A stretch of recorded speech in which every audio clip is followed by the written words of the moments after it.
6 শিশুর মৃত্যুর ঘটনায় আদ্দিন হাসপাতালের দেয়া জবাব সন্তোষজনক নয় বলে জানিয়েছেন স্বাস্থ্যমন্ত্রী। তিনি বলেন, হাসপাতাল কর্তৃপক্ষের জবাবে প্রয়োজনীয় তথ্যের চেয়ে অপ্রাসঙ্গিক বিষয় বেশি রয়েছে। দুপুরে সচিবালয়ে সাংবাদিকদের সঙ্গে আলাপকালে স্বাস্থ্যমন্ত্রী এসব তথ্য জানান।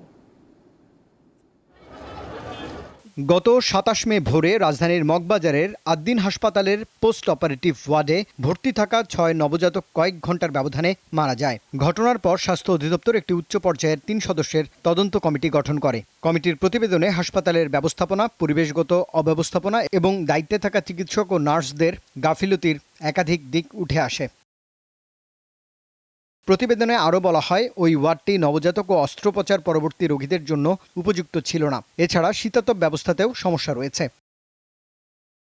পরবর্তীতে স্বাস্থ্য অধিদপ্তরের কারণ দর্শানোর ব্যাখ্যা দেয় হাসপাতাল কর্তৃপক্ষ। তবে সেই জবাবকে সন্তোষজনক মনে করছে না সরকার। প্রয়োজনীয় যে তথ্য, সেই তথ্যের বাইরে অনেক গল্প কাহিনী ওনারা করেছেন, যেগুলি আমাদের কাছে গ্রহণযোগ্য নয়। আমরা আজকে সংসদের ফাঁকে মিটিংয়ে বসে আমরা কি করতে যাচ্ছি সেটা আমরা সিদ্ধান্ত গ্রহণ করে আপনাদেরকে জানাবো। এই মর্মান্তিক ঘটনার ব্যবস্থা নেওয়ার ইঙ্গিত দেন স্বাস্থ্যমন্ত্রী। আমরা অবশ্যই ব্যবস্থা নেব। আমরা কোনো সরে আসিনি, আমরা দেখছি, আমরা সন্তুষ্ট হই না, কি করা যাবে সেটাতে আমরা যাচ্ছি। তিনি আরও জানান, দেশে ডেঙ্গু রোগীর সংখ্যা বাড়লে সাধারণ মানুষকে বাঁচাতে যে কোনো উপায়ে অতিরিক্ত চিকিৎসক পদায়ন করবে সরকার। ভিত্তিহীন বলবো না, রুবায়েত হাসান, দীপ্ত সংবাদ, ঢাকা।